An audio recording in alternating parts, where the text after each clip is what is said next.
പരിശുദ്ധ പരമ ദിവ്യകാരുണ്യത്തിന് ആരാധനയും സ്തുതിയും പുകഴ്ചയും ഉണ്ടായിരിക്കട്ടെ. പ്രിയപ്പെട്ടവരെ, ആരാധന നമുക്ക് അനുഭവമാകുന്നത് അറിവിൻ്റെ അടിസ്ഥാനത്തിലാണ്. ആരാധന നമുക്ക് അനുഭവമാകണത് നമുക്ക് ദൈവത്തെക്കുറിച്ചുള്ള അറിവിന് ആനുപാതികമായിരിക്കും. അപ്പോൾ നമ്മളെന്നാ ചെയ്യേണ്ടത്? എപ്പോഴും ദൈവത്തെക്കുറിച്ചുള്ള അറിവുകൾ വർദ്ധിപ്പിക്കണം. ഈശോ എന്നാ പറഞ്ഞത് ഈ വിഷയത്തിൽ? പ്രവാചകനെ പ്രവാചകനായി കരുതുന്നവന് പ്രവാചകൻ്റെ പ്രതിഫലം,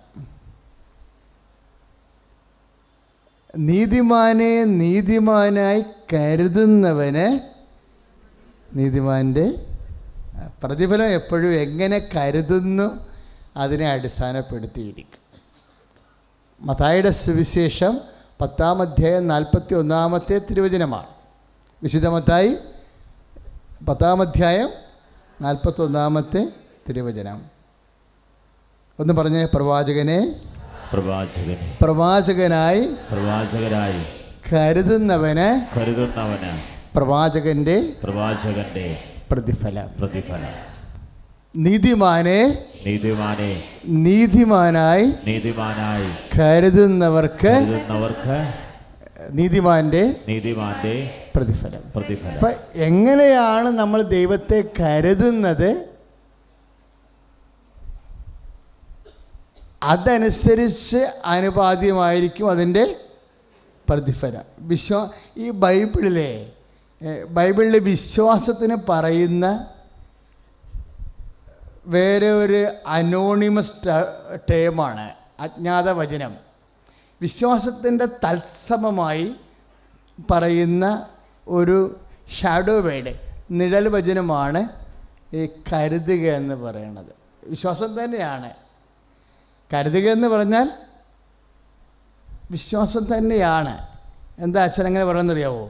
ആ രക്തസ്രാവക്കാരി രോഗി സുഖപ്പെട്ടത് എങ്ങനെയാണ്? ലുക്കായുടെ സുവിശേഷം 8:40 മുതലേ ആ രക്തസ്രാവക്കാരി രോഗി എങ്ങനെ സുഖപ്പെടുത്തിപ്പെട്ടത്? പക്ഷേ ബൈബിൾ കമൻ്റ് ചെയ്യണത് എന്താ? അവൻ്റെ വസ്ത്രത്തിൻ്റെ വിളിമ്പിലെങ്കിലും ഒന്ന് തൊട്ടാൽ താൻ സുഖം പ്രാപിക്കുമെന്ന് അവൾ ഉള്ളിൽ കരുതിയിരുന്നു. കരുതല് ആ വാക്കങ്ങനെ കിടക്കണേ. അവൻ്റെ വസ്ത്രത്തിൻ്റെ വിളിമ്പിൽ എങ്കിലും ഒന്ന് സ്പർശിക്കാൻ ഇടയായാൽ താൻ സൗഖ്യപ്പെടുമെന്ന് അവൾ ഉള്ളിൽ കരുതിയിരുന്നു. അപ്പോഴാണ് അവൾ തൊട്ടതും ആ കരുതലോട് കൂടിയാണ് തൊട്ടത്. അപ്പം ഈ വിശ്വാസത്തിന് ബൈബിൾ പറയുന്ന വേറെ വാക്കാണ് ഉള്ളിൽ കരുതൽ. ഇപ്പം നമ്മൾ എപ്പോഴും പ്രാർത്ഥിക്കുമ്പോൾ ഒരു ഉള്ളിൽ കരുതലുണ്ടാകണം. ഇപ്പോൾ ഒരു ചേട്ടായി ഇവിടെ ഒരു സാക്ഷ്യം പറഞ്ഞ്, ഇന്നില്ല കഴിഞ്ഞ ആഴ്ചയിൽ, സജി മോൻ ഇലഞ്ഞി, അതാണ് അദ്ദേഹത്തിൻ്റെ പേര്. യൂട്യൂബിൽ ആ സാക്ഷ്യം കിടക്കുന്നുണ്ട്. അദ്ദേഹം പറഞ്ഞത്, ഞാൻ ഇവിടെ തിരക്കുള്ള ദിവസം വന്നു, ഞാൻ കുറേ അകലെ വണ്ടി വെച്ചത്, എന്നിട്ട് എനിക്ക് ഇവിടം വരെ വരാൻ പറ്റത്തില്ലായിരുന്നു. കാര്യം ഞാൻ 15 വർഷമായി മുട്ടിൽ നിന്നിട്ട് എൻ്റെ അസ്ഥികൾ തേഞ്ഞിരിക്കുകയാണ്. അതുകൊണ്ട് എനിക്ക് നടക്കാനും ഇരിക്കാനും ഒക്കെ ഭയങ്കര പ്രയാസമായിരുന്നു. അപ്പോൾ ഇവിടെ വന്നപ്പോൾ ഞാൻ അമ്മയെ നോക്കി. അപ്പോൾ എനിക്ക് എൻ്റെ മനസ്സിൽ പറഞ്ഞ്, മാതാവ് പ്രത്യക്ഷപ്പെട്ട സ്ഥലമല്ലേ, അപ്പോൾ എനിക്ക് ഇവിടെ മുട്ടി നിൽക്കാം. അപ്പോൾ ഞാൻ 15 വർഷമായി മുട്ടിൽ പറ്റണില്ല, ആളിന് പറ്റണില്ല. പക്ഷേ ഞാൻ മുട്ടി നിൽക്കുമോ എങ്ങനെയെങ്കിലും, അമ്മ മാതാവ് നിന്ന സ്ഥലമല്ലേ. പക്ഷേ ആരെന്നെ എഴുന്നേൽപ്പിക്കും? എന്നാണ് അദ്ദേഹത്തിൻ്റെ ഉള്ളിൽ ചോദ്യം. ആരെന്നെ കണ്ട് നിന്നാൽ പിന്നെ എഴുന്നേക്കാൻ പറ്റത്തില്ല, കസ്തി തേഞ്ഞിരിക്കുകയല്ലേ, മുട്ട തേഞ്ഞിരിക്കുകയല്ലേ.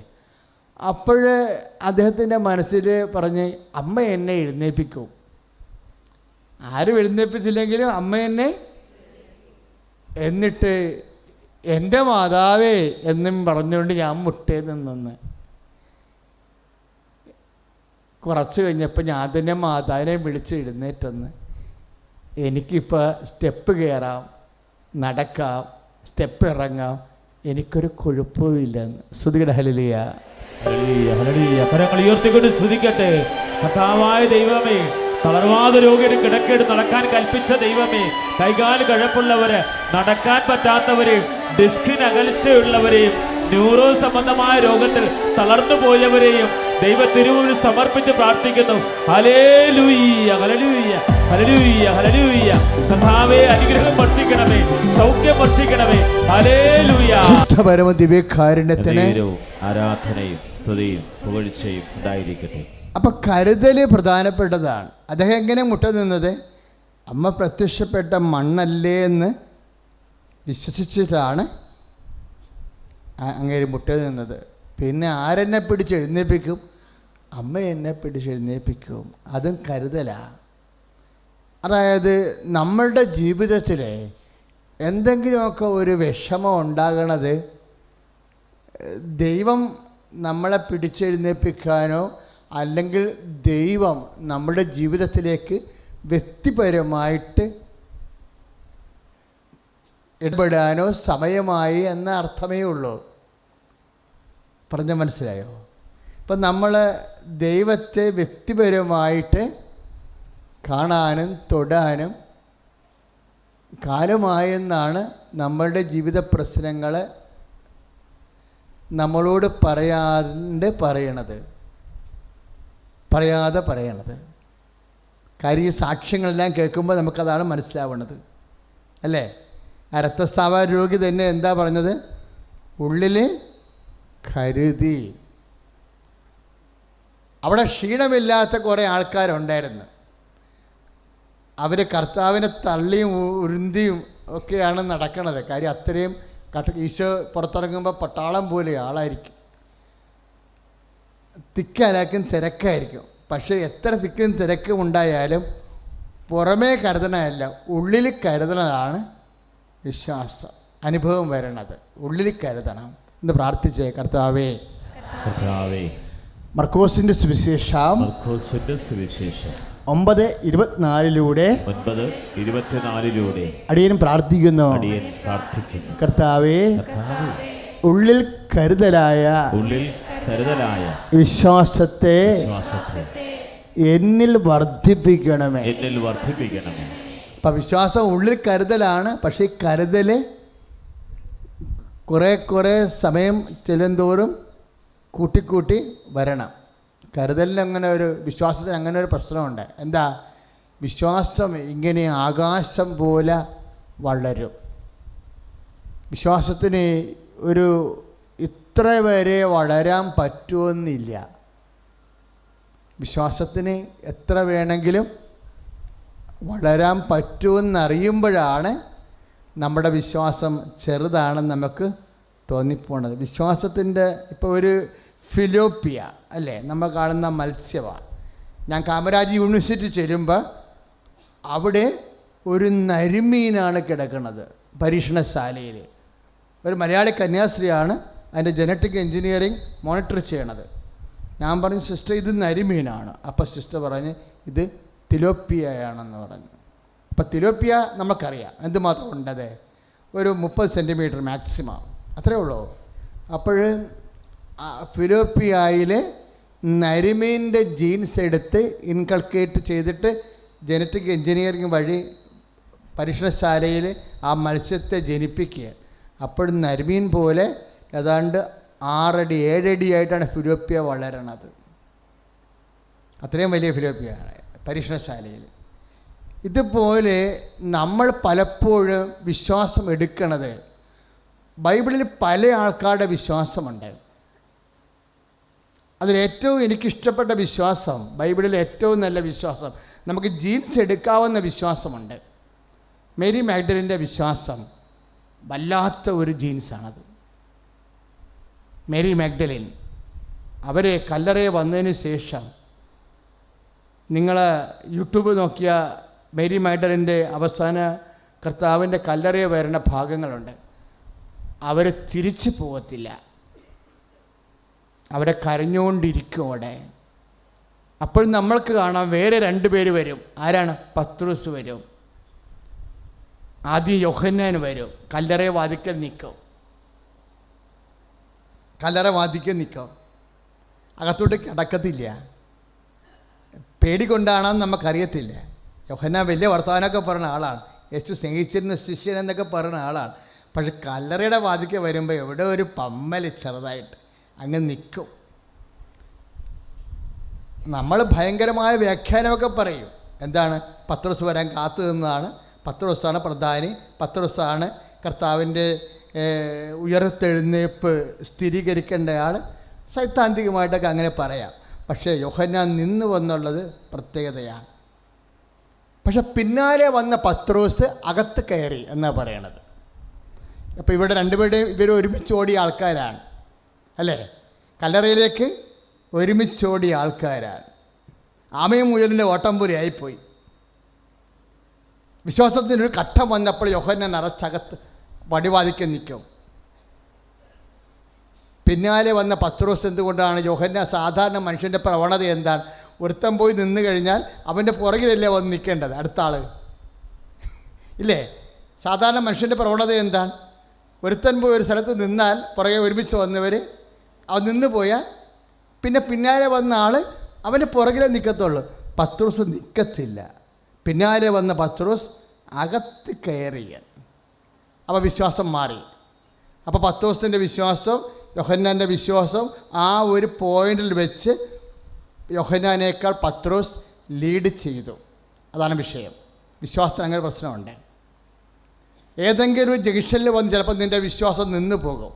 പ്രാർത്ഥിച്ച് കർത്താവായ ദൈവമേ, അങ്ങയുടെ പുനരുത്ഥാനത്തിന് സാക്ഷ്യം വഹിക്കാനുള്ള ആത്മീയ ഓട്ടത്തില് അങ്ങയുടെ മകനും മകളും ഒരു ജീവിത പ്രശ്നങ്ങളിലും നിന്ന് പോകാതിരിക്കാൻ വിശ്വാസത്തിന്റെ അഭിഷേകം നൽകണമേ.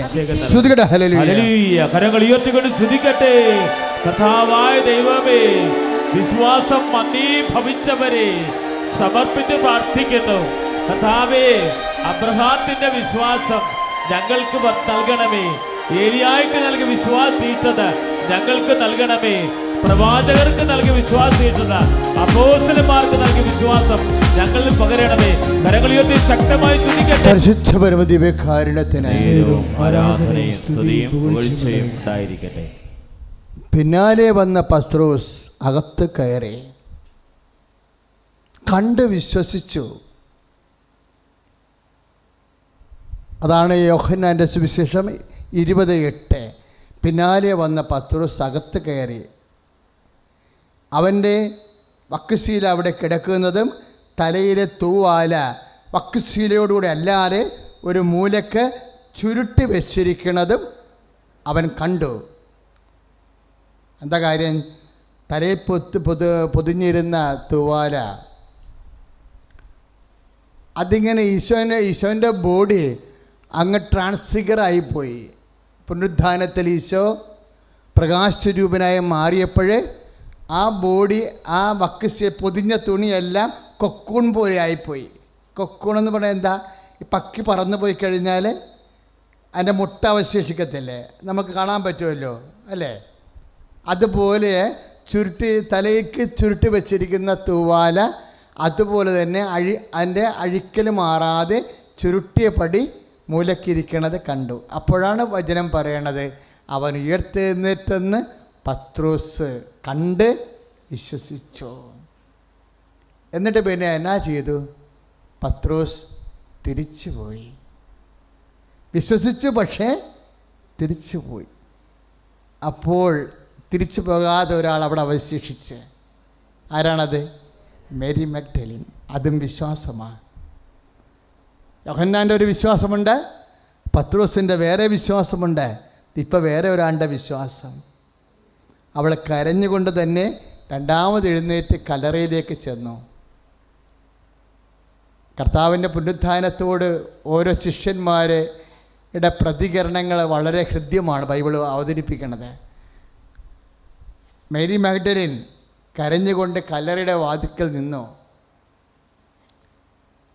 അപ്പോൾ കാൽപെരുമാറ്റം കണ്ട് പിറകോട്ട് തിരിഞ്ഞ് നോക്കിയപ്പോൾ അത് തോട്ടക്കാരനാണെന്ന് വിചാരിച്ചു. അല്ലേ? പ്രഭു, എൻ്റെ കർത്താവിനെ അവരെടുത്തുകൊണ്ട് പോയി. അങ്ങാണ് അവനെ എടുത്തുകൊണ്ട് പോയെങ്കിൽ എന്നോട് പറയുക, ഞാൻ വന്ന് അവനെ എടുത്തുകൊണ്ട് പോയിക്കൊള്ളാവുന്നു. യോഹന്നാൻ 20-16 അപ്പോൾ ഈശോ പറഞ്ഞു, മറിയം റബ്ബോനി. അവൾ അവിടത്തേക്ക് ചാഞ്ഞു. ഇവിടെ എന്താ സംഭവിക്കുന്നത് സഹോദരങ്ങളെ? മേരി മാഗ്ഡലിനോട് ഈശോ ഒരിക്കലും പറഞ്ഞിട്ടില്ല എന്തെന്ന്, കർത്താവ് ഉയർത്തെഴുന്നേൽക്കുമെന്ന് പറഞ്ഞിട്ടില്ല. പക്ഷെ പത്രോസിനോട് പറഞ്ഞായിരുന്നു. 3 പ്രാവശ്യം പറഞ്ഞു. എല്ലാ പീഡാനുഭവ പ്രവചനങ്ങളിലൂടെയും മനുഷ്യപുത്രൻ നമ്മൾ ജെറുസലേമിലേക്ക് പോവുകയാണ്, നമ്മൾ ശത്രുക്കരങ്ങൾ ഏൽപ്പിക്കപ്പെടും, മനുഷ്യപുത്രനെ ശത്രുക്കരങ്ങൾ ഏൽപ്പിക്കപ്പെടും, അവർ അവനെ പീഡിപ്പിക്കും, വധിക്കും, എന്നാൽ 3-ാം ദിവസം ഉയർത്തെഴുന്നേൽക്കുമെന്ന് 3 പ്രാവശ്യം പറഞ്ഞു. ബൈബിൾ പരിശോധിക്കുമ്പോൾ എനിക്ക് ചില സമയത്ത് തോന്നിയിട്ടുണ്ട് കർത്താവ് പാഷൻ പ്രഡിക്ഷൻസ് 4 പ്രാവശ്യം പറഞ്ഞിട്ടുണ്ടെന്ന്. താൻ ഉയർത്തെഴുന്നേൽക്കുമെന്ന് 4 പ്രാവശ്യം ഈശോ പറഞ്ഞിട്ടുണ്ട്. പക്ഷേ ജീവിതത്തിൻ്റെ പ്രശ്നങ്ങൾ വന്നപ്പോൾ വിശ്വാസം മറന്ന പത്രോസ് തിരിച്ചു പോവുകയാണ്. പക്ഷേ വിശ്വസിച്ച് തനിക്ക് പ്രബോധനം കിട്ടിയിട്ടില്ല കർത്താവിനെക്കുറിച്ച്. അവൾക്കാകപ്പാടെ കിട്ടിയത് ഒരു അനുഭവമാണ്. എന്താണ്? കർത്താവ് സ്നേഹിക്കുന്നവനാണെന്ന്. അതുകൊണ്ടാണ് പറയണത്, നീ ചത്താലും ചീഞ്ഞാലും ചീർത്താലും എൻ്റെ കർത്താവിനെ ഞാൻ എടുത്തുകൊണ്ട് പോയിക്കൊള്ളാം. കർത്താവേ എന്ന് വിളിക്കുന്നതിനല്ലാതെ അവൾക്ക് കിട്ടാൻ പോകുന്നത് ബോഡിയാണെന്നറിയാം. എങ്ങനെ? അവൾക്കറിയത്തില്ലല്ലോ കർത്താവ് ഉയർത്തെഴുന്നേൽക്കുമെന്ന്. നിങ്ങൾ മേരി മാഗ്ഡലിനെ പഠിക്കണം ശരിക്കും. എന്നിട്ട് നമ്മളെ കർത്താവിൻ്റെ തിരുസന്നിധി നിൽക്കണം. എന്തിനാ? എന്തെങ്കിലും ജീവിതത്തിലൊരു അത്ഭുതം പ്രവർത്തിച്ചിട്ട് നമ്മുടെ ജീവിത പ്രതിസന്ധികളെ അതിജീവിക്കാൻ വേണ്ടി കർത്താവ് നമ്മളെ സഹായിക്കുമെന്നുള്ള ഒരു വിശ്വാസമാണ്. മേരി മാഗ്ഡലിന് അങ്ങനെ ഒരു വിശ്വാസമില്ല. മേരി മാഗ്ഡലിൻ്റെ വിശ്വാസം എന്താണ്? ഇനി എനിക്ക് കിട്ടുകയാണെന്നുണ്ടെങ്കിൽ ഒരു ഡെഡ് ബോഡി 3 ദിവസം പഴക്കം ചെന്ന ഒരു ചീർത്ത ഒരു ബോഡിയാണ് കിട്ടുന്നത്. മേരി മാഗ്ഡലിൻ പറയാതെ നമ്മൾ പറയണത് എന്താണ്?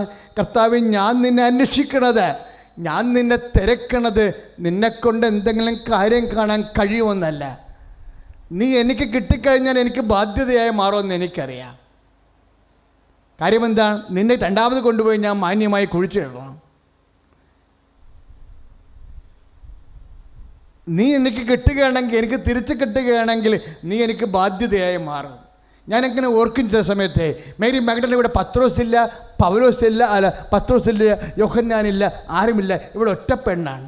അവൾ ഒറ്റ പെണ്ണാണെങ്കിലും കൂട്ടിൽ ആരുമില്ല എന്നുണ്ടെങ്കിലും എൻ്റെ കർത്താവ് എനിക്ക് ബാധ്യതയാണെങ്കിലും എൻ്റെ കർത്താവിനേക്കാൾ വലിയ ജീവിതം എനിക്കില്ലെന്ന് കർത്താവിനോട് തുറന്നു പറയുമ്പോൾ കർത്താവ് അവളെ വിളിക്കും മേരി. അതുകൊണ്ടാണ് പുനരുത്ഥാനം ആദ്യം അവൾക്ക് അനുഭവമായത്. ദൈവത്തിന് പഞ്ഞമൊന്നുമില്ല. ദൈവത്തെ എങ്ങനെ കരുതുന്നു എന്നതിലാണ് പഞ്ഞം വന്നിരിക്കുന്നത്. ദൈവത്തെ എനിക്കോ നിനക്കോ അനുഭവിക്കുന്നതിന് പഞ്ഞമില്ല. എന്തിനാ പഞ്ഞമെന്ന് ചോദിച്ചാൽ, ദൈവത്തെ നമ്മൾ എങ്ങനെ കരുതുന്നു. യോഹന്നാൻ കരുതിയത് പോലെയുള്ള പത്രോസ് കരുതിയത് പോലെയുള്ള മേരി മാഗ്ഡലിൻ കരുതിയത്.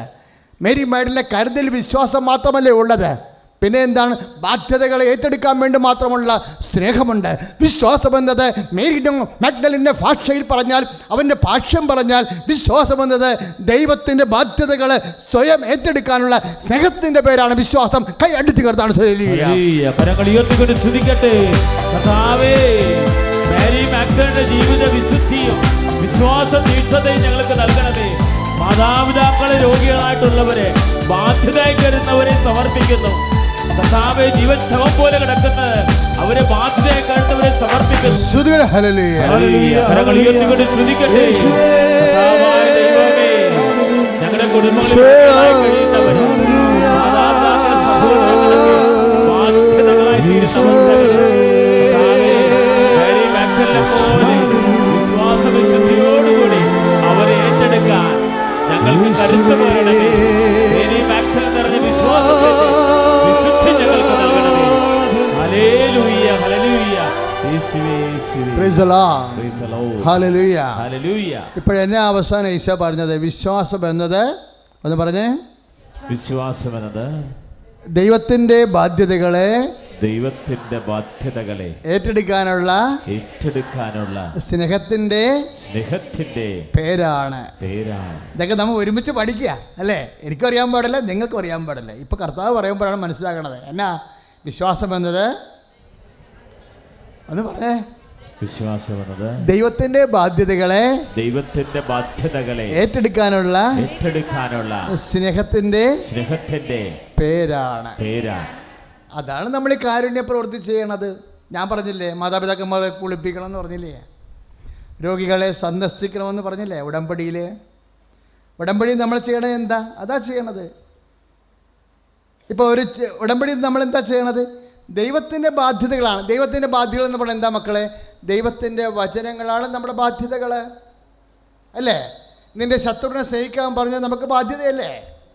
ഒരു മൈലിൽ പോകാൻ നിന്നോട് നിർബന്ധിക്കുന്നതിൻ്റെ കൂടെ 2 മൈൽ പോകാൻ പറയണമെന്ന് പറയണത് നമ്മുടെ ബാധ്യതയല്ലേ? ഇല്ലേ? ഇങ്ങനെ ദൈവത്തിൻ്റെ ബാധ്യതകളെന്ന് പറയുന്നത് എന്താണ്? ദൈവത്തിൻ്റെ വചനങ്ങളാണ് ദൈവത്തിൻ്റെ ബാധ്യതകൾ. നിന്നോട് ചണ്ട കൂടി നിൻ്റെ ഉടുപ്പ് കരസ്ഥമാക്കാൻ ഉദ്യമിക്കുന്നവന് മേലങ്കി കൂടി വിട്ടുകൊടുക്കാൻ പറയണത് എന്താണ്? നമുക്ക് ബാധ്യതയല്ലേ? നമുക്ക് നടപ്പിൽ വരുത്താൻ പ്രയാസമുള്ള എല്ലാ കാര്യങ്ങളും ബാധ്യതയാണ്. അപ്പോൾ ദൈവത്തിൻ്റെ വചനങ്ങളാണ് ദൈവത്തിൻ്റെ ബാധ്യതകളെന്ന് പറയണത്. മത്തായിയുടെ സുവിശേഷം 5:40, 41, 42 ദൈവത്തിൻ്റെ വചനങ്ങളാണ് ദൈവത്തിൻ്റെ ബാധ്യതകൾ. ഞാൻ രോഗിയായിരുന്നു, നിങ്ങളെന്നെ സന്ദർശിച്ചു എന്ന് പറഞ്ഞു. രോഗിയെ സന്ദർശിക്കാൻ വെറുതെ പറ്റുമോ? വെറുതെ കൈമീശി ചെല്ലാൻ പറ്റുമോ? ഇല്ലേ? ചെല്ലാൻ പറ്റത്തില്ല. അവിടെ കാര്യങ്ങൾ അന്വേഷിക്കണം, പൈസ ഇല്ലേ പൈസ കൊടുക്കണം. ഇനി വേറെ ആശുപത്രി പോകണമെന്നുണ്ടെങ്കിൽ ആ വിഷയം അന്വേഷിക്കണം. അങ്ങനെ പല ബാധ്യതകളാണ്. എന്താണ് ഇതെല്ലാം നമ്മൾ എടുക്കണം? എങ്ങനെയാണ്? കാരുണ്യ പ്രവൃത്തിയിൽ എടുക്കുക. ദൈവത്തിൻ്റെ ബാധ്യതകൾ ഏറ്റെടുക്കുകയാണ് നമ്മൾ. പക്ഷെ ഔട്ട് ഓഫ് ലവ് അതെങ്ങനെ ഏറ്റെടുക്കണമെന്നാണ് പറഞ്ഞിരിക്കുന്നത്? മൊന്തം കയറ്റിന്നല്ല, പിന്നെ കർത്താവിനോടുള്ള സ്നേഹത്തെ പ്രതി. അപ്പോഴാണ് നമ്മൾ സാക്ഷികളാകണത്. ഒന്ന് പറഞ്ഞ്, കർത്താവായ ദൈവമേ, ദൈവത്തിൻ്റെ ബാധ്യതകള് ദൈവത്തിൻ്റെ വചനങ്ങളാകുന്ന ദൈവത്തിൻ്റെ ബാധ്യതകള് ദൈവത്തോടുള്ള സ്നേഹത്തെ പ്രതി ഏറ്റെടുക്കാനുള്ള സുവിശേഷ സാക്ഷ്യം അഥവാ സാക്ഷിക്കൊത്ത അഭിഷേകത്താൽ എന്നെ നിറക്കണമേ. Hallelujah, hallelujah. കരങ്ങൾ ഉയർത്തിക്കൊണ്ട് സ്തുതിക്കട്ടെ. കർത്താവായ ദൈവമേ, ഞങ്ങളുടെ വിശ്വാസത്തെ വർദ്ധിപ്പിക്കണമേ. കർത്താവായ ദൈവമേ, വിശ്വാസത്തിന്റെ സാക്ഷികളാകാൻ, ദൈവവചനത്തിന്റെ സാക്ഷികളാകാൻ വചനത്താൽ ഞങ്ങളെ ശക്തിപ്പെടുന്നതിനെ ഓർത്ത്, തിരുവചന പ്രഘോഷത്താൽ ഞങ്ങളെ പ്രബുദ്ധരാക്കുന്നതിനെ ഓർത്ത്, ഔഷധ വചനങ്ങളാൽ ഞങ്ങളുടെ വിശ്വാസത്തെ ദൃഢവൽക്കുന്ന പരിശുദ്ധ പരമദിവ്യകാരുണ്യത്തിന് ആരാധനയും സ്തുതിയും പുകഴ്ചയും ഉണ്ടായിരിക്കട്ടെ. നമ്മൾ ആരാണ് അപ്പോൾ? ദൈവത്തിൻ്റെ സാക്ഷികൾ. ഉടമ്പടി നമ്മൾ എന്താക്കും? ദൈവത്തിൻ്റെ സാക്ഷികളാക്കും. ഉടമ്പടി നമ്മളെ ദൈവത്തിൻ്റെ വചനങ്ങൾ പാലിക്കുന്നവരാക്കും, ദൈവത്തിൻ്റെ സാക്ഷികളാക്കും. അതാണ് വചനം നമ്മളൊന്ന് ഉദ്ദേശിക്കുന്നത്. ഇപ്പോൾ ഒരു ചേച്ചി ഇവിടെ സാക്ഷ്യം പറഞ്ഞില്ലേ, ഹിന്ദു പത്തനാപുരം. എന്നാ സാക്ഷ്യം പറഞ്ഞത്? അവരൊരു ചിറകുള്ള എന്താ കാണിച്ചത്? മാതാവിനെ കാണിച്ചില്ലേ? അത് സാക്ഷ്യം കേട്ടപ്പോഴേ ഞാൻ ശരിക്കും ഒന്ന് ഞെട്ടി. എന്താ കാര്യം എന്നറിയാമോ? ഞാൻ ഈ വലിയ കലവൂര് പള്ളി ഇരിക്കുമ്പോൾ ഞാൻ എൻ്റെ സഹപ്രവർത്തകയെ വെളുപ്പിനെ വിളിച്ചു. ഞാൻ പറഞ്ഞു, എടീ ഇങ്ങനെ ഒരു സ്വപ്നം കണ്ട്, നിനക്കറിയാവോ എന്താണെന്ന്? എന്താ? നമ്മുടെ മാതാവ്, കൃപാസനം മാതാവ് ചിറക് വിരിച്ചു വന്ന് അൽത്താറെ വലിയ കരു പള്ളിയുടെ അൽത്താറെ നിൽക്കണമെന്ന്. 2 കൊല്ലം മുമ്പ് കണ്ട സ്വപ്നമാണ്. കൃപാസനം മാതാവ് ചിറക് വിരിച്ച് വന്ന് വലിയ കലവ് പള്ളിയുടെ അൽത്താറെ വന്ന് നിൽക്കുന്നു. അപ്പം പിന്നീട് അച്ഛൻ്റെ ആത്മകഥ എഴുതിയപ്പോഴേ അവരാണത് നോട്ട് കറക്റ്റ് ചെയ്യണത്. അവരതിൻ്റെ അകത്തൊരു വചനം ചേർത്ത്. ഏതാണെന്നറിയാവോ? അതായത് വെളിപാട് 12:14 സർപ്പത്തിൻ്റെ വായിൽ നിന്ന് രക്ഷപ്പെട്ടു തൻ്റെ സങ്കേതമായ മരുഭൂമിയിലേക്ക് പറന്നു പോകാൻ വേണ്ടി ആ സ്ത്രീക്ക് വൻ കഴുകന്മാരുടെ 2 ചിറകുകൾ നൽകപ്പെട്ടു. ശ്രുതിയുടെ ഹല്ലേലൂയ. ഹല്ലേലൂയ, ഹല്ലേലൂയ, ഹല്ലേലൂയ, ഹല്ലേലൂയ, ഹല്ലേലൂയ, ഹല്ലേലൂയ, ഹല്ലേലൂയ. ദൈവമേ, ഒരു അത്ഭുതകരമായ വെളിപ്പെടുത്തലുകൾ നന്ദി പറയുന്നു. ഹല്ലേലൂയ. അതാണ് നമ്മളെ പ്രത്യക്ഷീകരണ പ്രാർത്ഥനയിൽ പറയണത്. അമ്മയുടെ പ്രത്യക്ഷീകരണത്തെ പറ്റി സഭ വസ്തുനിഷ്ഠമായി പഠിക്കണം. കാര്യം നമ്മൾ പറയുന്ന വിഷയത്തിലൊന്നും ചെന്നത് അവസാനിക്കത്തില്ല. കാര്യം എന്താ? അടുത്ത വചനം എന്താ? പുറപ്പാട് 12:14 ശേഷമുള്ള വചനങ്ങൾ. സമയവും സമയങ്ങളും സമയത്തിൻ്റെ പകുതിയും അവൾ അവിടെ സംരക്ഷിക്കപ്പെടേണ്ടതാണ്. അമ്മയോട് ബന്ധപ്പെട്ടതാണ് സമയം. അമ്മയോട് ബന്ധപ്പെട്ടതാണ് സമയം. സമയമുള്ളിടത്തോളം കാലം അമ്മ ഈ ഭൂമിയിലുണ്ടാവും. ദാറ്റ് മീൻസ് കാലത്തിൻ്റെ അവസാനം വരെ. കാലത്തിൻ്റെ അവസാനം വരെ സമയമുള്ളിടത്തോളം കാലം അമ്മ ഭൂമി സംരക്ഷിക്കപ്പെടും. കൈ അടിച്ച് കിടന്നാണ്.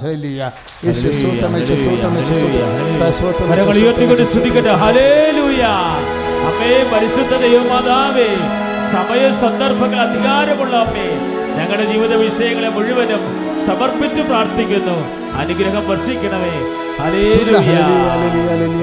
പരിശുദ്ധ പരമദിവ്യകാരുണ്യത്തിന് ആരാധനയും സ്തുതിയും പുകഴ്ചയും ഉണ്ടായിരിക്കട്ടെ. പരിശുദ്ധ പരമദിവ്യകാരുണ്യത്തിന് ആരാധനയും സ്തുതിയും പുകഴ്ചയും ഉണ്ടായിരിക്കട്ടെ. അക്രൈസ്തവ സഹോദരങ്ങൾ പോലും എന്തുമാത്രം ഇതിനെക്കുറിച്ച് അവബോധം ഉണ്ടെന്നറിയാവോ? കഴിഞ്ഞ ദിവസം ഇന്നലെ 5 കോട്ടയം എന്നും പറഞ്ഞൊരു മോള് സാക്ഷ്യം പറഞ്ഞിട്ടുണ്ട്. അക്രൈസ്തവ സഹോദരിയാണ്. അവളുടെ സർട്ടിഫിക്കറ്റുകളെല്ലാം അവർക്ക് ജർമ്മനി പോകണം.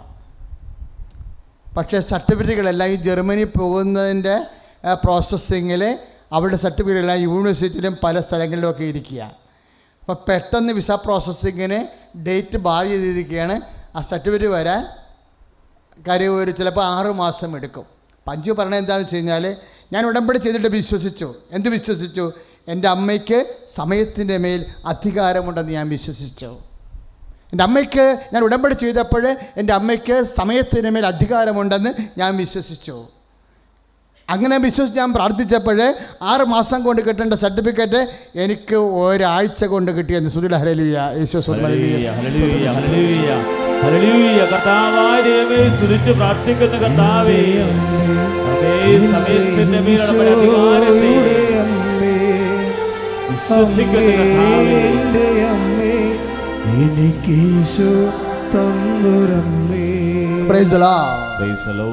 വീണ്ടും നമ്മൾ വെളിപാട് 12:17 അപ്പോൾ സർപ്പം. ഈ സർപ്പം എന്ന് പറഞ്ഞാൽ ഏത് സർപ്പമാണെന്ന് ബൈബിൾ പറയുന്നുണ്ട്.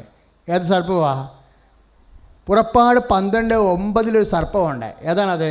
പുരാതനമായ സർപ്പം. ആ വലിയ സർപ്പം സർവ്വലോകത്തെയും വഞ്ചിക്കുന്ന, സാത്താനെന്നും പിശാചെന്നും വിളിക്കുന്ന ആ പുരാതന സർപ്പം. ഈ സർപ്പവുമായിട്ടാണ് ദൈവം യുദ്ധം പ്രഖ്യാപിച്ചിരിക്കുന്നത്. അറിയാമല്ലോ, ഉൽപ്പത്തി 3:15 നിനക്ക് സ്ത്രീക്കും തമ്മിലും നിൻ്റെ സന്തതിക്കും അവളുടെ സന്തതിക്കും തമ്മിലും ഞാൻ ശത്രുത ഉളവാക്കുമെന്ന്. നിൻ്റെ കുതികാലിന് അവൻ പരിക്കേൽപ്പിക്കും. ആരാണത്? അപ്പം ഈശോയുമായിട്ടും സർപ്പം ശത്രുതയാണ്, അമ്മയുമായിട്ട് ശത്രുതയാണ്. അപ്പം സർപ്പത്തെ ഒതുക്കാൻ വേണ്ടി ദൈവം 2 പേരെ സൃഷ്ടിച്ചു. ഒന്ന് വചനം മാംസമായി. ഈശോ സൃഷ്ടിക്കപ്പെട്ടതല്ല. വചനം മാംസമായി മനുഷ്യാവതാരത്തിലൂടെയാണ്. പുത്രൻ തമ്പുരാൻ ലോകത്തിന് പാപത്തിന് പരിഹാരം ചെയ്യാൻ ആത്യന്തികമായിട്ട് നമുക്കറിയാമല്ലോ, ഇതൊരു പോരാട്ടമാണ്. നമ്മൾ ഉടമ്പടിയിൽ നമ്മൾ ചെയ്യണത് എന്താണ്? 3 പാപങ്ങളെ വെച്ച് 4 പ്രാവശ്യം 4 തവണയായിട്ട് 12 പാപങ്ങളെയാണ് നമ്മൾ ഉപേക്ഷിക്കണത്, ഇല്ലേ? അപ്പോൾ ഒരു പാപങ്ങൾ ഉപേക്ഷിക്കുമ്പോൾ നിങ്ങൾ വിചാരിക്കണം, നമ്മൾ സർപ്പത്തോട് അമ്മയോട് ചേർന്ന് ഒരു പോരാട്ടത്തിലാണ്. അതുകൊണ്ടാണ് പൗലോസ് പറയണത്, പാപത്തിനെതിരെയുള്ള പോരാട്ടം എത്തച്ചൊരിച്ചിൽ വരെ എത്തിയില്ലല്ലോ എന്ന് പറയണില്ലേ? അതൊരു പോരാട്ടമാണ്. ഇപ്പോൾ പ്രഭാകരൻ്റെ സാക്ഷ്യം നമ്മൾ കേട്ടു. 40 വർഷമായിട്ട് നടത്തിയിരുന്ന പോരാട്ടത്തിൽ ആ മനുഷ്യൻ ജയിച്ചു, അമ്മയോടൊപ്പം യുദ്ധം ചെയ്ത്, അല്ലേ? ലഹരി പദാർത്ഥം ഉപയോഗിക്കുക എന്നുള്ള വലിയ ദുശ്ശീലത്തിൻ്റെ പാപത്തിൻ്റെ പോരാട്ടത്തിൽ നിന്ന് പ്രഭാകരൻ ജയിച്ചിട്ട് ഇവിടെ സാക്ഷ്യപ്പെടുത്തിയിരിക്കുകയാണ്. ആ പ്രഭാകരൻ്റെ സാക്ഷ്യം കേൾക്കുമ്പോൾ നമ്മൾക്ക് എന്ത് തോന്നും?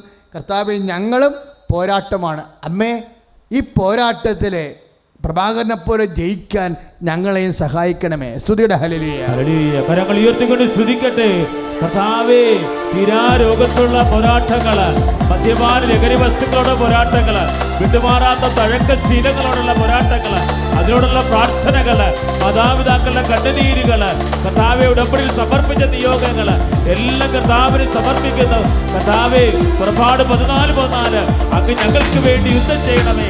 ഹല്ലേലൂയ. പരിശുദ്ധപരമ ദിവ്യകാരുണ്യത്തിന് ആരാധനയും സ്തുതിയും പുകഴ്ചയും ഉണ്ടായിരിക്കട്ടെ. ഈ പോരാട്ടത്തിൽ അന്ത്യം വരെ നമ്മൾ പോരാടണമെന്നില്ല. ദൈവം നമ്മളെ ജയിപ്പിക്കും.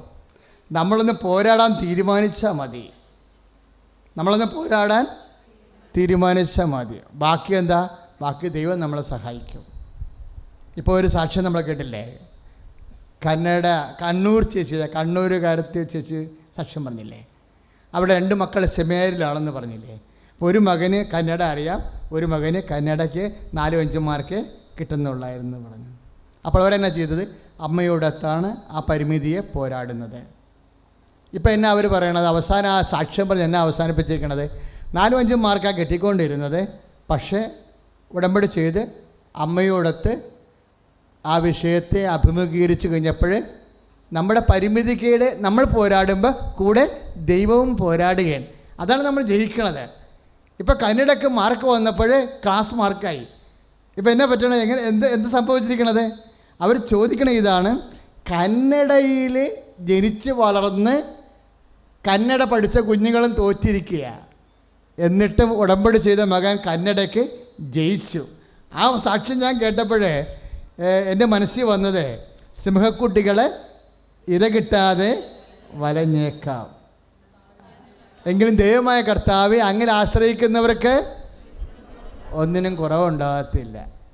34-ാം സങ്കീർത്തനമാണ് 10-ാമത്തെ വാക്യം. സിംഹങ്ങൾക്ക് ആർക്ക് ഇര കിട്ടില്ലെങ്കിലും സിംഹങ്ങൾക്ക് ഇര കിട്ടും, അല്ലേ? ആര് കന്നഡ തോറ്റാലും കന്നഡ ജനിച്ചു വളർന്ന ആൾക്കാർ തോക്കേണ്ട കാര്യമില്ല. അവർ തോറ്റിട്ടും കർത്താവിൽ ആശ്രയിക്കുന്നതും ജയിച്ചിരിക്കുന്ന കൈ അടിച്ച് കർത്താവ്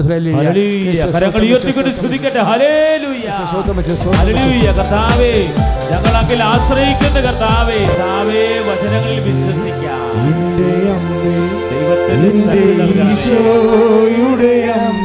ചേർത്ത് പാടാം.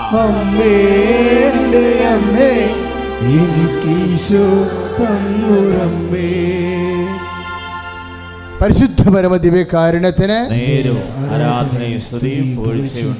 ഐസയ്യാ 41:10 എൻ്റെ വിജയകരമായ വലതുകരത്താൽ, ഒന്ന് പറഞ്ഞേ, എൻ്റെ വിജയകരമായ വലതുകരത്താൽ.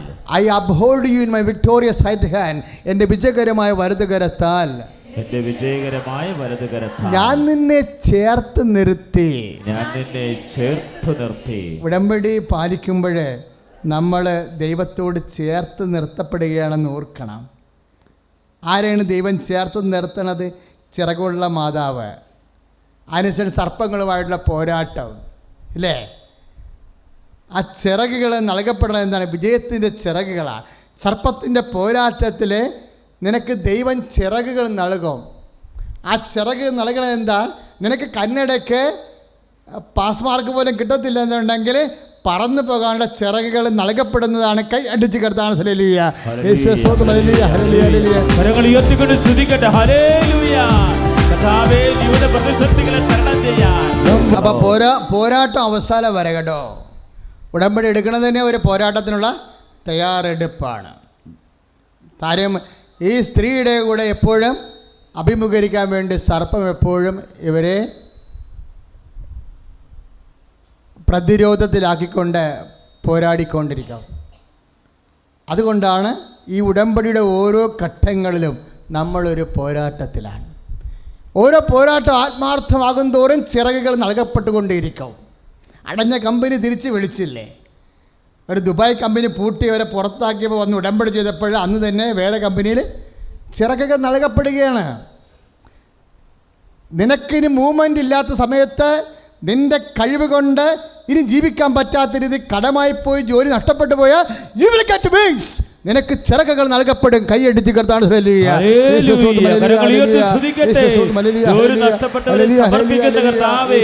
ജോലിയില്ലാതെ വിഷമിക്കുന്നവർ നഷ്ടപ്പെടുത്തുന്ന കർത്താവേ, തന്റെ സംസ്ഥാനങ്ങളിൽ ജോലി ചെയ്യുന്നവരെ സമർപ്പിക്കുന്നു. വിദേശ രാജ്യങ്ങളിൽ സർവീസായി കൊണ്ടുവരെ സമർപ്പിക്കുന്നു. നഷ്ടപ്പെട്ടതെല്ലാം തിരിച്ചു കൊടുക്കാൻ ദൈവസ്നേഹത്തിന്റെ കരുത്തിന്റെ ചിറക് നൽകണമേ. ഹല്ലേലൂയ. 12:17 അപ്പോൾ സർപ്പം ഏറ്റു പറഞ്ഞേ. അപ്പോൾ സർപ്പം സ്ത്രീയുടെ നേരെ കോപിച്ചു. സ്ത്രീയുടെ നേരെ കോപിച്ചു. ദൈവകൽപ്പനകൾ കാക്കുന്നവരും യേശുവിന് സാക്ഷ്യം വഹിക്കുന്നവരുമായി അവളുടെ സന്താനങ്ങളിൽ ശേഷിച്ചിരിക്കുന്നവരോട് യുദ്ധം ചെയ്യാൻ അത് പുറപ്പെട്ടു. ഇതിനെ കുറിച്ചാണ് പറയണത്. ഉടമ്പടി എടുക്കുമ്പോൾ എന്നാ സംഭവിക്കണത്? ചിറകുകൾ നൽകപ്പെടും. പക്ഷേ എപ്പോഴും നമ്മൾ സംഭവിക്കണം എന്താണെന്ന് നോക്കിയേ. അപ്പോൾ സർപ്പം സ്ത്രീയുടെ നേരെ കോപിച്ചു എന്ന് പറഞ്ഞ് ദൈവകൽപ്പനകൾ കാക്കുന്നവരും. നമ്മൾ ഈ ഉടമ്പടി നിബന്ധനകളെ പാലിക്കുമ്പോൾ എന്താ സംഭവിക്കണത്? ദൈവകൽപ്പനകളെ കാക്കുകയാണ്. ദൈവകൽപ്പനകൾ കാക്കുന്നവരും യേശുവിനെ സാക്ഷ്യം വഹിക്കുന്നവരുമായി. ഇല്ലേ? നമ്മൾ കാരുണ്യ പ്രവൃത്തി ചെയ്യുമ്പോഴും പ്രേക്ഷിത പ്രവൃത്തി ചെയ്യുമ്പോഴും വി ആർ വിറ്റ്നസിങ് ജീസസ്. നമ്മൾ യേശുവിനെ സാക്ഷ്യം വഹിക്കുകയാണ്. അപ്പോൾ ഇത്രയും ഞാൻ സത്യം പറഞ്ഞ ഉടമ്പടി ആദ്യം തന്നപ്പോൾ ഇതിൻ്റെ അകത്ത് വലിയ ആത്യന്തികമായ ദൈവിക സ്വർഗീയ രഹസ്യം ഇങ്ങനെ ദൈവം പൂത്തിവെച്ചിട്ടുണ്ടെന്ന് നമുക്കറിയത്തില്ലായിരുന്നു. ഇത് ശാശ്വതവും അതേസമയം തന്നെ സമർത്ഥവും സമ്പൂർണമായ ഒരു സാക്ഷ്യപ്രാർത്ഥനയാണ്. അതുകൊണ്ടാണ് എൻ്റെ മക്കൾ നിബന്ധനകൾ പാലിക്കുമ്പോൾ വിശ്വാസത്തോടെ പാലിച്ചാൽ മാത്രം പോരാ. വിശ്വാസം, യോഹന്നാൻ്റെ വിശ്വാസം നമ്മൾ കണ്ടു, വിശ്വാസം പത്രോസിൻ്റെ വിശ്വാസം കണ്ടു. But we admire the faith of Mary Magdalene. ആരുടെ ഫെയ്ത്തിലാണ് നമ്മൾ വിശ്വസിക്കുന്നത്? Mary Magdalene. കർത്താവിൽ നിന്നൊന്നും കിട്ടത്തില്ലെങ്കിലും കർത്താവിനെ പ്രതി എന്ത് ബാധ്യതകളും ജീവിതത്തിൽ ഏറ്റെടുത്തുകൊണ്ട് വചനത്തിന് സാക്ഷിയാകാം. ദൈവത്തിൻ്റെ സ്നേഹത്തിന് ദൈവത്തെ സ്നേഹിക്കണത് ദൈവത്തെ സ്നേഹിക്കുന്നതിന് വേണ്ടി മാത്രമായിട്ട് സ്നേഹിക്കുമ്പോൾ ആ സ്നേഹം സത്യസന്ധവും ആ സ്നേഹം സാക്ഷ്യവുമായി മാറും. പ്രാർത്ഥിക്കുക. കർത്താവായ ദൈവമേ, നിന്നിൽ നിന്ന് ലഭിക്കുന്നതിനേക്കാളുപരി നിന്നോടുള്ള സ്നേഹത്താൽ സാക്ഷിയാകുന്ന യഥാർത്ഥ ഉടമ്പടി പൈതലായി എന്നെ രൂപാന്തരപ്പെടുത്തണമേ. കരങ്ങൾ ഉയർത്തിക്കൊണ്ട് സ്തുതിക്കട്ടെ. കർത്താവായ ദൈവമേ, ഇതേവരെ കൃപാസനത്തിൽ ഉടമ്പടി എടുത്തിട്ടുള്ള മക്കള്, ഇതര സംസ്ഥാനങ്ങളിൽ ഉടമ്പടി എടുത്തിട്ടുള്ള മക്കള്, വിദേശത്ത് ഉടമ്പടി എടുത്തിട്ടുള്ള മക്കള്, കർത്താവരുടെ ജീവിത നിയോഗങ്ങള്, അവരുടെ ഉടമ്പടി നിബന്ധനകള് എല്ലാം പ്രാപിച്ച് കർത്താവെ വിശുദ്ധിയോട് ദൈവത്തിന് സാക്ഷ്യം വഹിക്കാൻ ദൈവത്തിന്റെ പരിശുദ്ധാത്മാവ് ഈ ദിവ്യ കൃപാനയുടെ അഭിഷേക ശക്തിയാൽ വർഷിക്കണമേ എന്ന് പ്രാർത്ഥിക്കുന്നു. കരങ്ങൾ ഉയർത്തി സ്തുതിക്കട്ടെ. ഹല്ലേലൂയ. യേശുവേ, യേശുവേ, യേശുവേ. പരിശുദ്ധ പരമദിവ്യകാരുണ്യത്തിന് ആരാധനയും സ്തുതിയും പുകഴ്ചയും ഉണ്ടായിരിക്കട്ടെ. മക്കളെ, ഇപ്പോഴേ ശ്രദ്ധിക്കുക. അച്ഛൻ പ്രാർത്ഥിക്കാൻ പോകുന്ന വിഷയങ്ങൾ രോഗികളാണ്, പിന്നെ സാമ്പത്തികമായ രോഗത്തിൻ്റെ എല്ലാ മണ്ഡലങ്ങളും. ആരാധനയെ പരിശുദ്ധ അമ്മയാണ് നമുക്ക് വേണ്ടി. കൃപാസനത്തിൽ പ്രാർത്ഥിക്കുമ്പോൾ എന്നാ സംഭവിക്കണത്? അമ്മ മാതാ പ്രത്യക്ഷപ്പെട്ട സ്ഥലത്ത് നമ്മൾ എന്തുകൊണ്ടാണ് ആരാധന വെക്കുമ്പോൾ മാതാവിൻ്റെ മധ്യസ്ഥം വഹിക്കാൻ കാര്യം എന്താ? അതിവിടെ പറ്റത്തുള്ളൂ, പുറത്ത് പറ്റത്തില്ല. നിങ്ങൾ ചില ആൾക്കാർ തോന്നുന്നു എന്താ ആരാധന വെച്ചിട്ട് എന്തിനാണ് മാതാവിൻ്റെ പാട്ട് പാടണമെന്ന്. കാര്യം അമ്മ മാതാവ് പ്രത്യക്ഷപ്പെടുമ്പോൾ അമ്മയെപ്പോലെ മധ്യസ്ഥം വഹിക്കാൻ യോഗ്യതയുള്ള ആരും ഭൂമുഖത്തില്ല. ഉണ്ടോ? ഇല്ല. അപ്പം അമ്മയുടെ മധ്യസ്ഥതയിലാണ് കൃപാസനത്തിൽ ആരാധന നടക്കുന്നത്. നമ്മൾ പ്രാർത്ഥിക്കുമ്പോൾ അമ്മ നമുക്ക് വേണ്ടി ഈശോനോട് നമ്മോട് ചേർന്ന് പ്രാർത്ഥിച്ചുകൊണ്ടിരിക്കുകയാണ്. ആ ഒരു ബോധത്തിലാണ് നമ്മൾ പ്രത്യക്ഷീകരണ പ്രാർത്ഥനയൊക്കെ പ്രാർത്ഥിക്കുന്നത്. ഒന്ന് പ്രാർത്ഥിച്ച്, അമ്മ മാതാവേ, അമ്മ മാതാവേ, ഞങ്ങൾ ഉടമ്പടിയിൽ വെച്ചിരിക്കുന്ന എല്ലാ വിഷയങ്ങളും എല്ലാ കണ്ണീരും അമ്മ മാതാവേ, ഈ ആരാധനയുടെ നിമിഷങ്ങളിൽ ഞങ്ങൾക്ക് വേണ്ടി ഈശോയുടെ തിരുസന്നിധിയിൽ സമർപ്പിക്കണമേ. ഞങ്ങളുടെ രോഗങ്ങള്, ഞങ്ങളുടെ ഭാരങ്ങള്, ഞങ്ങളുടെ തകർച്ചകള് അമ്മ ഏറ്റെടുത്തുകൊണ്ട് ഈശോയുടെ നാമത്തില് മധ്യസ്ഥം വഹിച്ച് ഞങ്ങൾക്ക് ചിറകുകൾ നൽകണമേ. കരങ്ങൾ ഉയർത്തിക്കൊണ്ട് സ്തുതിക്കട്ടെ. കർത്താവായ ദൈവമേ, എല്ലാ നിയോഗങ്ങളുടെ മേലും കരുണ വർഷിക്കണമേ, അഭിഷേകം ചൊരിയണമേ. ദുരിതങ്ങൾ സമർപ്പിച്ച് പ്രാർത്ഥിക്കട്ടെ, വിഷമതകൾ സമർപ്പിക്കട്ടെ, മാരക രോഗങ്ങൾ സമർപ്പിക്കട്ടെ. യേശുവേ, യേശുവേ, യേശുവേ. പരിശുദ്ധ പരമ ദിവ്യകാരുണ്യത്തിന് ആരാധനയും സ്തുതിയും പുകഴ്ചയും ഉണ്ടായിരിക്കട്ടെ. അപ്പോഴ് അച്ഛൻ രോഗങ്ങൾക്ക് അതുപോലെ തന്നെ ജീവിത വിഷയങ്ങൾക്ക് വേണ്ടി പ്രാർത്ഥിക്കാൻ തുടങ്ങി. നിങ്ങൾ ഉടമ്പടി വെച്ചിരിക്കുന്ന മുഴുവൻ വിഷയങ്ങൾ പരിശുദ്ധ അമ്മ വഴി അച്ഛൻ ഈശോയ്ക്ക് സമർപ്പിക്കും. അപ്പോൾ എൻ്റെ മക്കൾ ഭാഷാപരത്തിൽ പ്രാർത്ഥിക്കാൻ പറ്റുന്നവർ ഭാഷാപരത്തിൽ പ്രാർത്ഥിക്കണം. കാര്യം ഇതോടുകൂടി അടുത്ത മാസം വരുമ്പോൾ നമുക്ക് സാക്ഷ്യം പറയാൻ പല കാര്യങ്ങൾക്കും സാധിക്കും. സ്തുതിയുടെ ഹല്ലേലൂയ. കർത്താവേ യേശുമിശിഹായ, ഒന്നും സാധ്യമല്ലാത്തവന് ഈശോ എല്ലാം സാധ്യമാവന്. ഈശോ അന്ധന് കാഴ്ച നൽകിയവന്. ഈശോ ഊമന് സംഭാഷണ ശക്തി നൽകിയവന്. ഈശോ മഹോരോഗിയെ സുഖപ്പെടുത്തിയവന്. ഈശോ മരിച്ചവനെ ഉയർപ്പിച്ചവന്. കർത്താവേ, കരുണ തോന്നണമേ കർത്താവേ. ഉദര രോഗികളെ സ്പർശിക്കണമേ കർത്താവേ. കരൾ രോഗികളെ സ്പർശിക്കണമേ കർത്താവേ. കിഡ്നി രോഗികളെ സ്പർശിക്കണ കർത്താവേ. തലമുടി കുഴിക്കുന്നവരെ സ്പർശിക്കണ കർത്താവേ. പിരിച്ച് കറക്റ്റല്ലാതെ സ്പർശിക്കണ കർത്താവേ. മക്കൾ ഇല്ലാത്തവരെ സ്പർശിക്കണമേ കർത്താവ്. കിഡ്നി രോഗിക്കാർ, കാലിൽ നീരുള്ളവര്, അസ്ഥി ദ്രവിക്കുന്നവര്, തൈറോയിഡുകാർ, പിസ്തുലക്കാർ, പിസിയോടിക്കാർ, ഈശോ യേശുവിന്റെ നാമത്തിലെ ശരീരങ്ങള്, യേശു നാമത്തിലെ ശവശരീരങ്ങള്, ശവകോശങ്ങള് ഉയർത്തുന്ന കണ്ട് കർത്താവേ, മാരക രോഗങ്ങള് സൗഖ്യപ്പെടുത്തുന്ന നന്ദി പറയുന്നു കർത്താവേ. വിട്ടുമാറാത്ത രോഗങ്ങള് അങ്ങേറ്റെടുക്കുന്നതിന് നന്ദി പറയുന്നു. കാരുണ്യത്തിന് ആരാധനയും സ്തുതിയും പുകഴ്ചയും ഉണ്ടായിരിക്കട്ടെ. അപ്പോൾ ഇനി ദിവസങ്ങളിൽ ഇതുപോലെയുള്ള രോഗങ്ങൾ, ശവകോശങ്ങളുടെ പുനരുത്ഥാനമാണ് ഈ ആരാധനയിൽ സംഭവിച്ച ഏറ്റവും വലിയ അത്ഭുതം. അപ്പോൾ നിങ്ങൾ സ്കാൻ ചെയ്യുമ്പോഴും അതാത് രോഗങ്ങൾ അനുഭവിക്കുന്ന ടെസ്റ്റ് ചെയ്യുമ്പോൾ ഡോക്ടർ രോഗമില്ല എന്ന് പറയും. അപ്പോൾ നിങ്ങൾ അടുത്ത മാസം വന്ന് സാക്ഷ്യത്തിൻ്റെ കൗണ്ടർ റിപ്പോർട്ട് ചെയ്തുകൊണ്ട് ദൈവത്തെ മഹത്വപ്പെടുത്തേണ്ടതാണ്.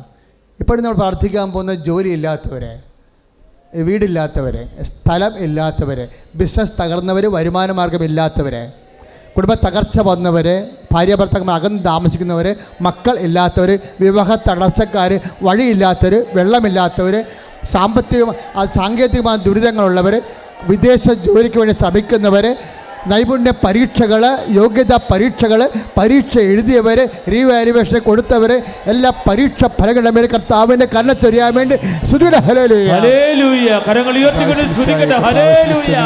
കർത്താവേ, ജോലി നഷ്ടപ്പെട്ടവരെ അവർക്ക് ജോലി നൽകുന്നു. തൊഴിലിന്റെ മേൽ കർത്താവേ അങ്ങയുടെ കൃപ ചൊരിയണമെന്ന് പ്രാർത്ഥിക്കുന്നു. കർത്താവിൻ്റെ ശക്തി ഒഴുകട്ടെ. കർത്താവ് തൊഴിൽ മേഖലയിൽ കർത്താവിൻ്റെ ശക്തി ഒഴുകട്ടെ. വീട് ഇല്ലാത്തവരെ, സാമ്പത്തിക ബാധ്യതകളെ, കടങ്ങളെ കർത്താവ് സാക്ഷ്യം പറയാൻ സഹായിക്കുന്ന വിധത്തിൽ കർത്താവ് സാമ്പത്തിക ബാധ്യതക്കാരെ സഹായിക്കണമെന്ന് പ്രാർത്ഥിക്കുന്ന മക്കൾ ഇല്ലാത്തവർ, തടസ്സമുള്ളവർ, വീടില്ലാത്തവർ, സ്ഥലമില്ലാത്തവർ, വഴിയില്ലാത്തവർ, കർത്താവ് ജോലി തടസ്സമുള്ളവർ, സഞ്ചാര തടസ്സമുള്ളവർ, സാങ്കേതിക ദുരിതങ്ങൾ, വിദ്യാഭ്യാസ തടസ്സങ്ങൾ, യേശുവിന്റെ നാമത്തിൽ എല്ലാ ബന്ധങ്ങളും അഴിഞ്ഞു മാറട്ടെ.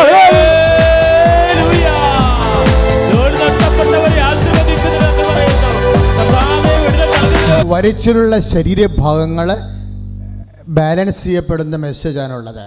വലിച്ചിലുള്ള ശരീരഭാഗങ്ങൾ, ഇപ്പോൾ ചിലർക്ക് കാലെത്തത്തില്ല, ചിലരുടെ അവയവത്തിന് ഏറ്റക്കുറച്ചിലുണ്ടാവും. ആന്തരിക അവയവങ്ങൾക്ക് പോലും വലിച്ചിലുള്ളവർ, പിടുത്തമുള്ളവർ, ചിലപ്പോൾ ആക്സിഡൻ്റെ ഭാഗമാകാം, ചിലപ്പോൾ ജന്മനയാകാം. അതെല്ലാം പൂർവസ്ഥിതി പ്രാപിക്കേണ്ട. ശ്രുതിയുടെ ഹല്ലേലൂയ. കരങ്ങൾ ഉയർത്തിക്കൊണ്ട് ശ്രുതിയുടെ ഹല്ലേലൂയ. കർത്താവേ, ആന്തരിക കോശങ്ങൾ, ആന്തരിക അവയവങ്ങൾ, നമ്മൾ പാങ്ക്രിയാസ്, കരൾ, ഇതൊക്കെ ഈശോ നേരിട്ട് കാണിക്കുന്നുണ്ട്. പാങ്ക്രിയാസ്, കരൾ, പിന്നെ നെയ്യുടെ കളറ് എന്നാൽ അല്പം കൂടി നിറം മങ്ങിയ എന്തോ ഒരു അവയവം. ഒരു പക്ഷേ ആ അവയവം പഴുത്തു പോയതാണോ നമുക്കറിയത്തില്ല. പക്ഷേ ഇങ്ങനെ കുമ്പിൾ പോലും കക്ക പോലെയൊക്കെ ഇരിക്കും, ഇങ്ങനെ ചുരുണ്ടൊക്കെ ഇരിക്കും. അങ്ങനെ അവയവത്തിനുണ്ടാകുന്ന എല്ലാ തകർച്ചകളെയും ഈശോ ഈ നിമിഷം അത്ഭുതകരമായി പുനരുദ്ധരിച്ചു കൊണ്ടിരിക്കുന്ന. ഹല്ലേലൂയ.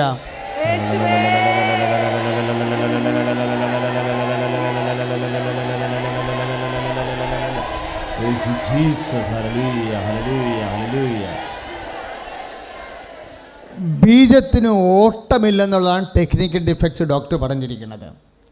അതായത് മക്കളില്ലാത്തതിൻ്റെ കാരണം നിൻ്റെ ബീജത്തിന് ഓട്ടമില്ലാത്ത കൊണ്ടാണെന്ന്. അപ്പം അത് ആ വിഷയമാണ്. ആ രീതിയിലുള്ള എല്ലാവരെയും നിങ്ങൾക്ക് ആൾക്കാരെ, നിങ്ങളുടെ കുഞ്ഞുങ്ങളും നിങ്ങളുടെ രക്തത്തിൽ പിറന്ന കുഞ്ഞുങ്ങളുമായി കയറി സാക്ഷ്യം പറയാൻ വേണ്ടി മാത്രം ബീജങ്ങൾക്ക് കർത്താവ് ഓട്ടം ശക്തി നൽകിക്കൊണ്ടിരിക്കുന്ന. ഹല്ലേലൂയ, ഹല്ലേലൂയ, ഹല്ലേലൂയ, ഹല്ലേലൂയ. ഈശോയേ നന്ദി കർത്താവേ, സ്തോത്രം ദൈവമേ. ഹല്ലേലൂയ, ഹല്ലേലൂയ, ഹല്ലേലൂയ. നേർച്ച വസ്തുക്കൾ എടുക്കുക, നേർച്ച വസ്തുക്കൾ എടുക്കുക. സമാപന ആശീർവാദത്തിൻ്റെ സമയമായി നേർച്ച വസ്തുക്കൾ എടുക്കുക, സന്തോഷമായിട്ട് എടുക്കുക. നിങ്ങൾക്കറിയാം, ഏറ്റവും വലിയ നേർച്ച വസ്തു കൃപാസനത്തിൻ്റെ പത്രമാണ്. പത്രത്തെക്കുറിച്ച് പറയാനുള്ളത്, പത്രം ഏത് ദിവസവും നിങ്ങൾക്ക് വാങ്ങിക്കാം. 31 ദിവസമുണ്ട്, ഒരു മാസം, ചിലപ്പോൾ 30 ദിവസമുണ്ട്. ഇതിലേത് ദിവസം മേടിച്ചാലും ഞങ്ങളത് കൗണ്ട് ചെയ്യും. ആ മാസത്തെ നിങ്ങളുടെ ഗഡുക്കളായിട്ട്, നിങ്ങളുടെ പ്രേക്ഷിത പ്രവർത്തനമായിട്ട് കൗണ്ട് ചെയ്യും. ഏത് ദിവസം വേണമെങ്കിലും നിങ്ങൾക്ക് പത്രം മേടിക്കാം. കാര്യം ചില സമയത്ത് ഇതുപോലെയുള്ള തിരക്ക് ദിവസങ്ങളിൽ ചിലപ്പോൾ പത്രം തികയാണ്ട് വരും. അപ്പം അതുകൊണ്ട് ഈ പ്രാർത്ഥനാ ദിവസം തന്നെ പത്രം മേടിക്കണമെന്ന് പറഞ്ഞാൽ പത്രം രണ്ടു പ്രാവശ്യം 2-3 തവണ തികയാതെ വന്നു. അപ്പം അതുകൊണ്ടാണ് നിയമം മാറ്റിയത്. കാര്യം നമ്മളുടെ ഏറ്റവും വലിയ ആസ്തി എന്താണ്? കർത്താവിൻ്റെ വചനത്തിന് സാക്ഷ്യം വഹിക്കാൻ വേണ്ടി നമ്മൾ വായിച്ചില്ലേ 12-14 വെളിപാടിൻ്റെ പുസ്തകത്തിലെ വചനത്തിൻ്റെ സാക്ഷികളായി നമ്മൾ മാറുകയാണ്. ആ ഒരു ബോധത്തിൽ വേണം എൻ്റെ മക്കളെ പാപം ഉപേക്ഷിക്കാനും പ്രേക്ഷിത പ്രവർത്തനം ചെയ്യാനും ഉടമ്പടി സന്തതികളായി മാറാനും. ദൈവാനുഗ്രഹത്താൽ എല്ലാ പത്രവും നമുക്കിപ്പോഴുണ്ട്. കന്നഡ, തമിഴ്, ഹിന്ദി, തെലുങ്ക്, ഇംഗ്ലീഷ്, മലയാളം പത്രത്തിൻ്റെ കൂടെ ബാക്കി 5 പത്രം കൂടിയുണ്ട്. അടുത്ത മാസം മുതൽ മറാഠി പത്രവും കൊങ്കിണി പത്രവും ഉണ്ടാവും അടുത്ത മാസം മുതൽ. ഇതുപോലെ ഇതൊക്കെ ഓരോ പ്രേക്ഷിതരെ അവർക്ക് പരിശുദ്ധ അമ്മ കൊടുക്കണ പ്രത്യേകമായ പ്രേരണ കൊണ്ട് പരിശുദ്ധാത്മാവ് നിറഞ്ഞിട്ട് ഇങ്ങോട്ട് പറയണതാണ്. മറാഠി പത്രം ഞങ്ങൾ ചെയ്തോളാമെന്ന് ബോംബെയിലുള്ള ആൾക്കാർ പറഞ്ഞിരിക്കുക. അപ്പം അത് പ്രേക്ഷിത പ്രവർത്തനത്തിന് അമ്മ വളരെ ശക്തമായ പ്രാധാന്യം കൊടുക്കുന്നുണ്ടെന്നുള്ളത് നമുക്ക് പത്രം കൊണ്ടുള്ള സൗഖ്യങ്ങൾ നോക്കുമ്പോൾ അറിയാൻ പറ്റും. ഇങ്ങനെയൊക്കെ ലോകത്ത് പോലും നമ്മൾ കേട്ടുകേൾവിയില്ലാത്ത കാര്യങ്ങളാണ്. ഞങ്ങളത് ഒഫീഷ്യലായിട്ട് പ്രൊമോട്ട് ചെയ്യണില്ല, സാക്ഷ്യങ്ങൾ കേട്ടത് ഏറ്റു പറഞ്ഞെന്ന് മാത്രമേ ഉള്ളൂ. പക്ഷെ അതാണ് ഇതിൻ്റെയൊക്കെ ഒരു രീതികൾ. അപ്പം അതുകൊണ്ട് അതാത് സംസ്ഥാനങ്ങളിൽ പോകുന്നവർ അതാത് സംസ്ഥാനങ്ങളിലെ പത്രങ്ങൾ വാങ്ങിച്ചുകൊണ്ട് പോകണമെന്ന് പ്രത്യേകം ഓർപ്പിക്കുന്നു. വിദേശത്ത് പത്രം ബുക്ക് ചെയ്ത ആൾക്കാർക്ക് കഴിഞ്ഞ മാസത്തെ കുറച്ച് പത്രം ഇവിടെ കഴിഞ്ഞ മാസം പോസ്റ്റിൻ്റെ കുറച്ച് തകരാറുണ്ടായത് കാരണം, ഇലക്ഷനൊക്കെ ആയത് കാരണം അയക്കാൻ പറ്റിയിട്ടില്ല. പക്ഷെ അവർക്ക് ഞങ്ങൾ പത്രം അയക്കുന്നതായിരിക്കും. പത്രമുള്ളവർ കയ്യിലെടുക്കുക. അപ്പോൾ തിരിച്ചു പോകുമ്പം എല്ലാവരും തന്നെ പറ്റുന്നവരെല്ലാവരും തന്നെ പത്രം വാങ്ങിക്കുന്ന പോലെ തന്നെ പ്രധാനപ്പെട്ടതാണ് പത്രത്തിൻ്റെ കൂപ്പൺ വാങ്ങിക്കുന്നത്. ഈ ഡേറ്റിലുള്ള കൂപ്പൺ വാങ്ങിക്കുന്നത്. കാര്യം ഡേറ്റ് നോക്കിയിട്ടാണ് പത്രം പുതുക്കണതൊക്കെ എല്ലാം. ഉടമ്പടി പുതുക്കണതെല്ലാം ഇപ്പം പല കാര്യങ്ങളും നടക്കണ എപ്പോഴാണ്? ഉടമ്പടി പുതുക്കി കഴിയുമ്പോഴാണ്. 6 കാര്യങ്ങളല്ലേ വെച്ചിരിക്കുന്നത്. ശരിക്കും പറഞ്ഞാൽ 6 പുതുക്കം വേണ്ടതാണ്. ഞാൻ 4 വെച്ചിട്ടുള്ളൂ.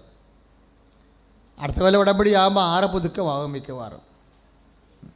6 കാര്യമല്ലേ നമ്മൾ വെച്ചിരിക്കണം. 6 കൽഭരണിയല്ലേ, 6 നിയോഗമല്ലേ, 6 നിബന്ധനയല്ലേ. അപ്പോൾ 6 പുതുക്കമാണ് കണക്കിന് വേണ്ടത്. അത്രയൊന്നും ഇവിടെ ഇരിക്കാനുള്ള സ്റ്റാഫൊന്നും ഇല്ലാത്തതാണ് മെയിൻ പ്രശ്നങ്ങൾ. ഇന്നത്തെ സഞ്ചരിക്കാൻ പോകുകയാണ്. വിശ്വാസ പ്രമാണം ചെല്ലട്ടെ. Lord Jesus Christ, Father of His Spirit, the fire fingers walk with the precious.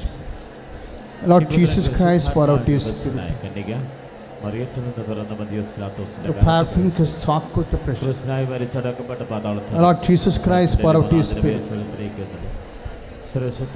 the fire fingers walk with the precious.